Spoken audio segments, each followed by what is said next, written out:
Betrayal doesn't break you all at once, it chips away piece by piece, leaving nothing but emptiness.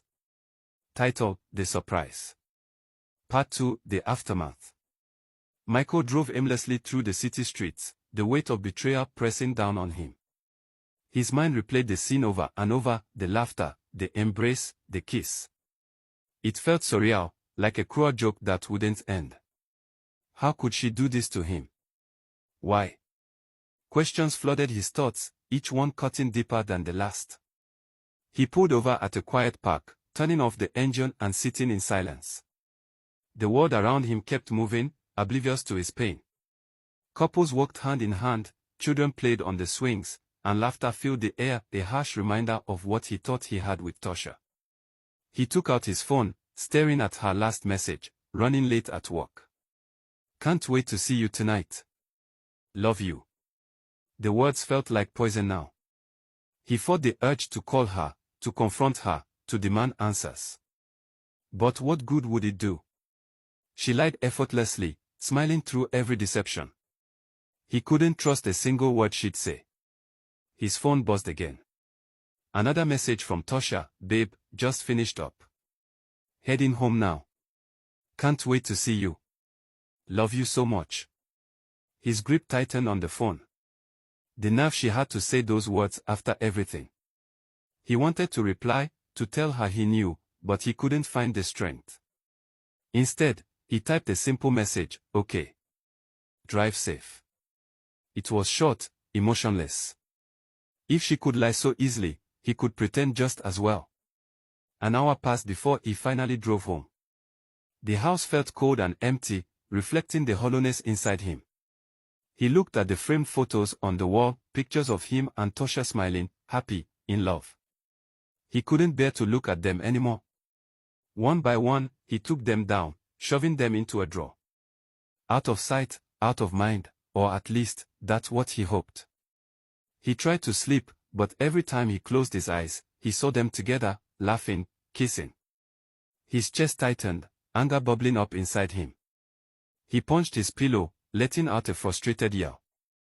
He gave her his heart, his trust, his everything, and she shattered it without a second thought.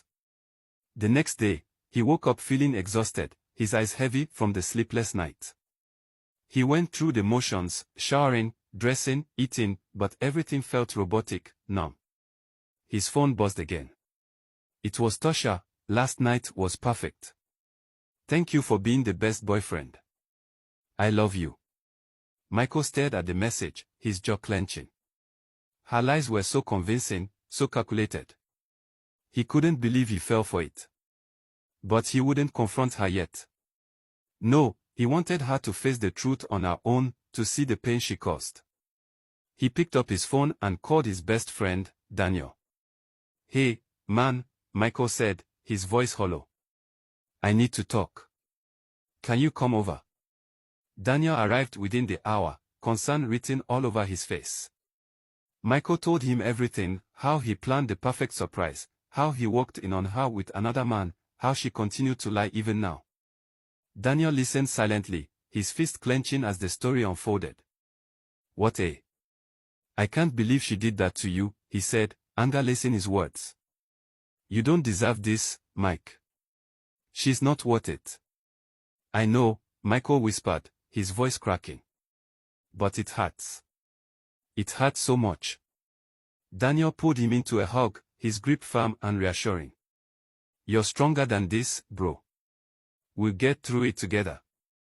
For the first time since that night, Michael felt a sliver of hope. He wasn't alone in this. He had people who truly cared about him, who wouldn't betray him. But as the hours passed, the pain didn't fade. It lingered, raw and unrelenting. He knew the confrontation was inevitable. He had to face Tosha, to hear her excuses, her lies. He needed closure, no matter how painful it would be. And so, he made his decision. Tomorrow, he would confront her. Tomorrow, he would finally get the answers he deserved. To be continued.